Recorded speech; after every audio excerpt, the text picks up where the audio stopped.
ำสัญญาเคยบอกน้องว่าสิพา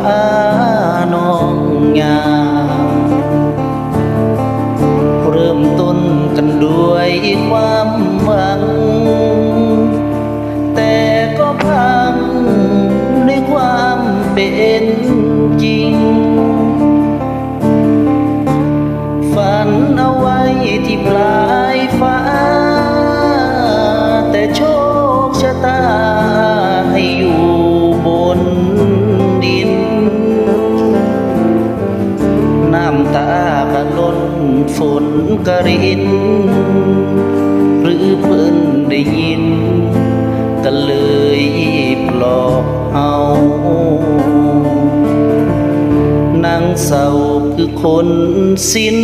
หวังอยู่ลำพัง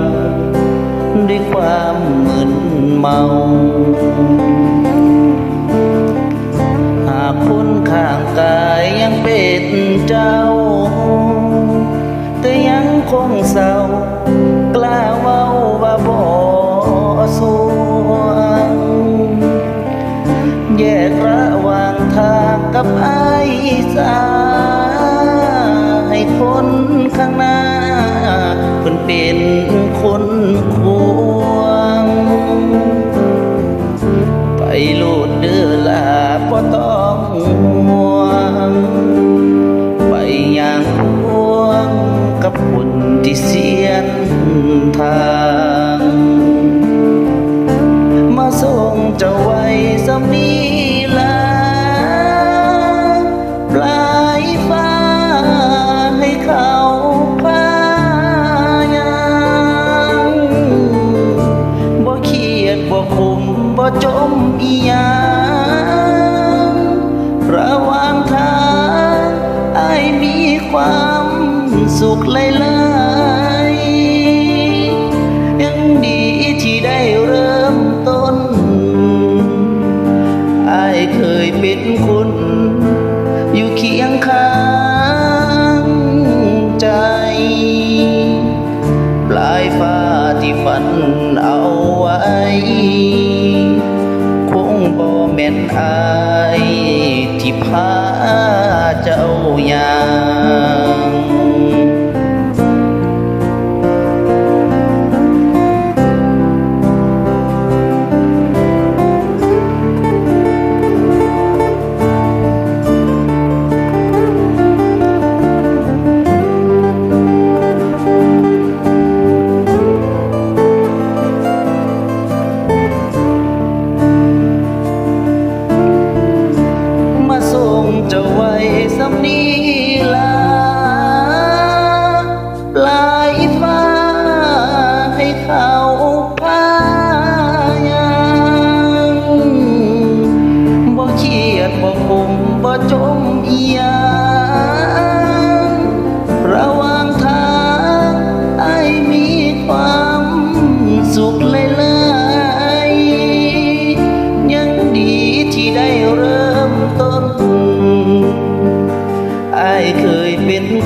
ที่พา